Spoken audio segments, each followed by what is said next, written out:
자, 오늘 저희가 함께 깊이 파고들어 볼 이야기는요. 베트남의 한 수로를 따라가는 8.5km 스탠드업 패들 여정에 대한 개인 기록입니다. 네, 이게 언뜻 보면 그냥 레저 활동 기록 같잖아요. 맞아요. 그냥 운동했구나 하고 넘어갈 수도 있는데 이걸 자세히 들여다보면 그 안에 정말 많은 것들이 담겨 있어요.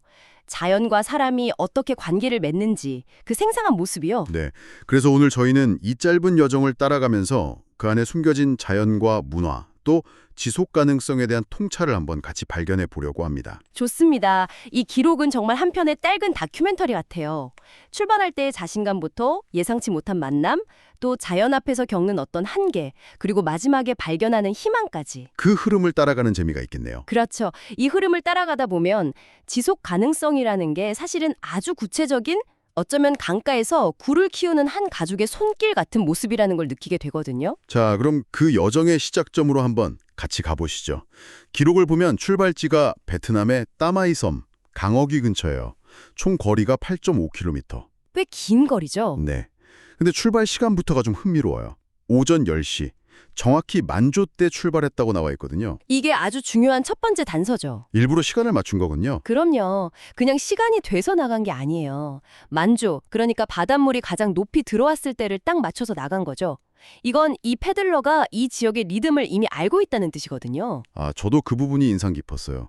덕분에 물이 얕아서 보드를 질질 끌고 갈 필요 없이 선착장에서부터 바로 부드럽게 출발할 수 있었다고 하더라고요. 준비가 된 출발이었네요. 네, 이전에 한 2km 정도는 타본 경험이 있어서 전체 코스에 대해 상당한 자신감을 가지고 있었다고 해요. 물 2병 딱 챙겨서요. 바로 그 자신감, 이게 이 이야기의 중요한 시작점입니다. 어떤 자신감일까요? 자연에 대한 어느 정도의 지식 그리고 자신의 체력에 대한 믿음이 결합된 그런 자신감이죠.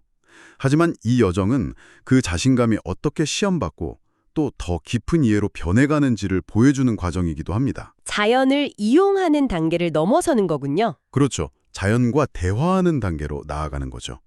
그렇게 자신감 넘치게 출발했는데 불과 한 1.5km쯤 갔을 때 이 여정의 성격을 완전히 바꿔놓는 만남이 이루어집니다. 아, 그분을 만나죠. 네, 제가 자료를 읽으면서 가장 인상 깊었던 부분이 바로 여기였어요.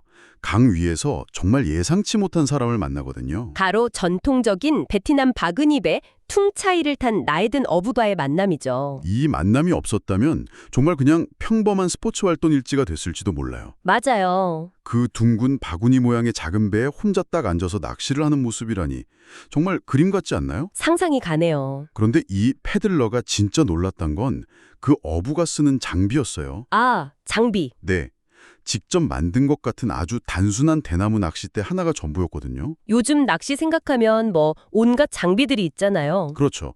최첨단 카본 낚싯대나 어군 탐지기 같은. 네, 그런 건 전혀 없었죠.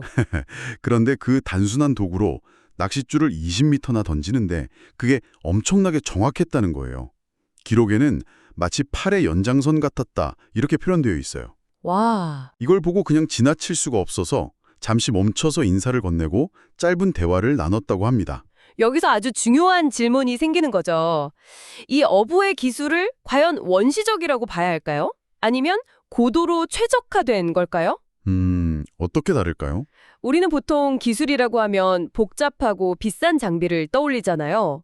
근데 이 어부의 기술은 수세대에 걸쳐서 바로 이 강, 이 물고기, 이 바람에 맞춰서 완벽하게 다듬어진 살아있는 기술이라는 거죠. 아, 연료도 필요 없고 환경오염도 일으키지 않고요.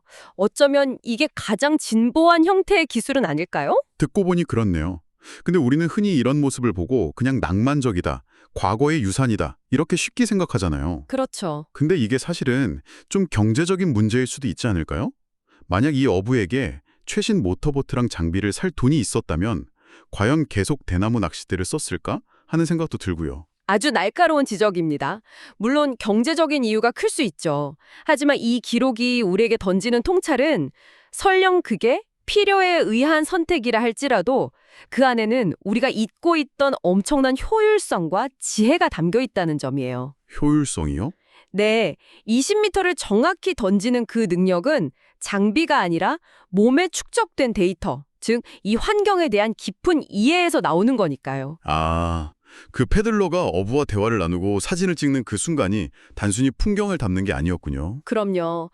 두 개의 다른 시대, 다른 기술 철학의 강 위에서 만나는 그런 순간이었던 거죠. 그 인상적인 만남을 뒤로하고 패들러는 이제 원래 목적지였던 맹그로브 숲으로 향합니다. 네, 아마 그 어부를 만나면서 뭔가 자연과 더 깊이 교감하게 된 듯한 그런 기분이었을 것 같아요. 그랬겠죠. 그런데 바로 그 맹그로브 숲이 아주 혹독한 가르침을 줍니다. 자연의 또 다른 얼굴을 보여주죠. 그 맹그로브 숲이 있는 곳이 기수역, 그러니까 민물과 바닷물이 섞이는 곳이잖아요. 네, 생물 다양성은 아주 풍부하지만 동시에 예측하기 어려운 변화무쌍한 공간이기도 해요.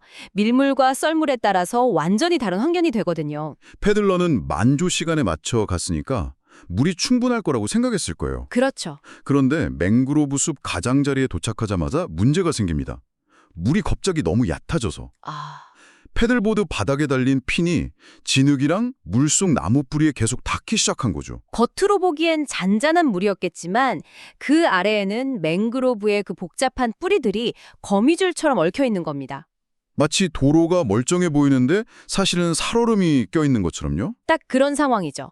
겉모습만 보고 판단했다가는 큰 위험에 빠질 수 있는 거예요. 네, 맞아요. 수로는 점점 좁아지고 물속은 보이지 않고 이대로 더 들어가는 건 무모하다고 판단해서 결국 아쉬움을 뒤로하고 발길을 돌립니다. 목적지를 코앞에 두고요. 네, 근데 저는 바로 이 결정이 이 여정 전체에서 가장 중요한 순간 중 하나라고 봅니다. 돌아선 거요? 네, 이건 실패가 아니래요. 오히려 뭐랄까 한 단계 성숙해지는 과정이죠. 성숙이라? 출발할 때 자신감은 내가 자연을 안다는 것에 가까웠다면 이 순간의 결정은 나는 자연의 힘을 존중한다는 겸손함에서 나온 거니까요. 정복하려 하지 않고 자연이 보내는 여기까지라는 신호를 알아듣고 물러서는 것. 그게 바로 경험 많은 탐험가의 지혜라는 거군요. 바로 그거죠. 자연과의 대화라는 말씀이 정말 와닿네요. 어부와의 만남이 따뜻한 대화였다면 맹그로브 숲과의 만남은 아주 단호하고 엄격한 대화였던 셈이군요. 정확합니다. 결국 맹그로브 숲 탐험에는 실패했지만 돌아오는 길에 패굴러는 이 여정의 의미를 완성하는 또 다른 장면을 목격합니다. 바로 한 굴 양식장이었어요. 여기서 이야기의 흐름이 완전히 전환됩니다.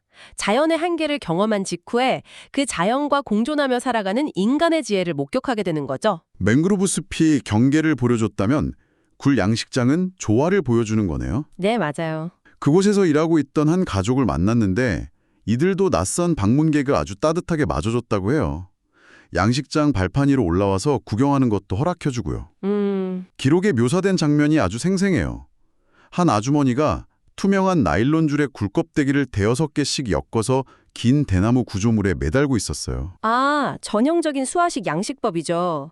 저 구조물을 물속에 담가두면 물의 흐름을 따라온 플랑크톤을 굴들이 먹고 자라는 겁니다. 그런데 바로 그 옆에서 어린아이가 콜라를 마시고 있었다는 묘사가 있어요. 아, 고된 노동의 현장과 아이의 평범하고 현대적인 일상이 한 공간에 있는 모습. 이 패들러는 그 대비되는 장면에서 깊은 감동을 받았다고 합니다. 그 장면을 좀 더 큰 그림에서 보면 정말 경이롭습니다.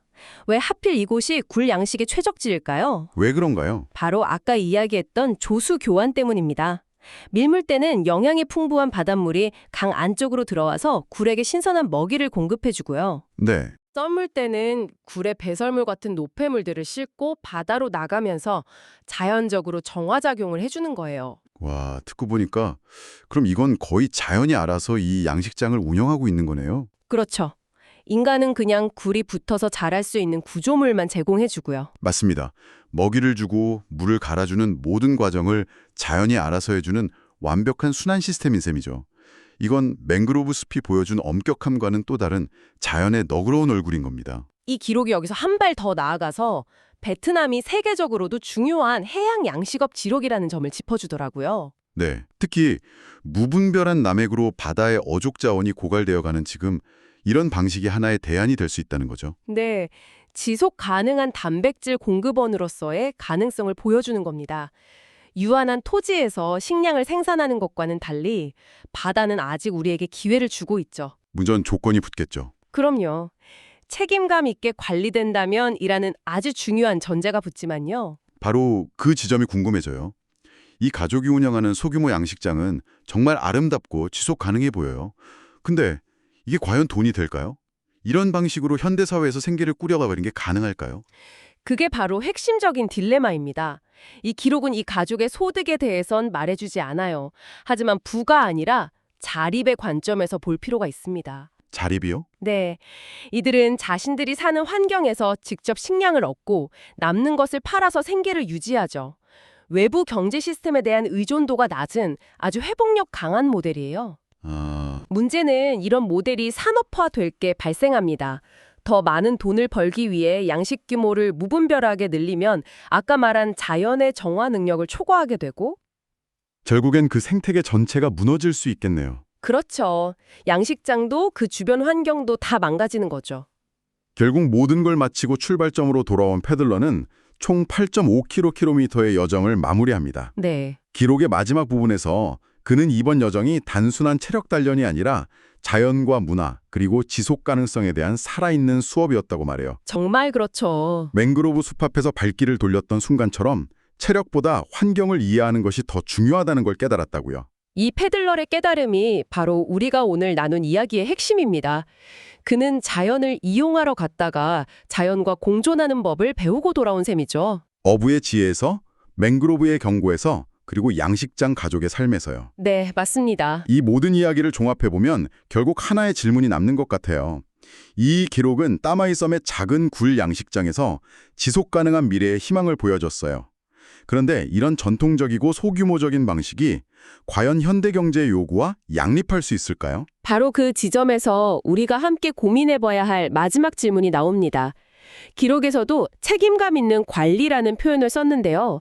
과연 책임감 있는 관리란 무엇일까요?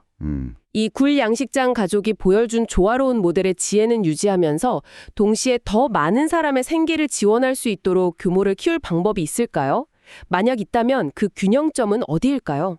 정말 어려운 문제네요. 그렇죠. 이건 베트남의 한 작은 마을만의 숙제가 아니라 지구의 자원을 이용하며 살아가는 우리 모두가 함께 풀어야 할 도전 과제일 겁니다.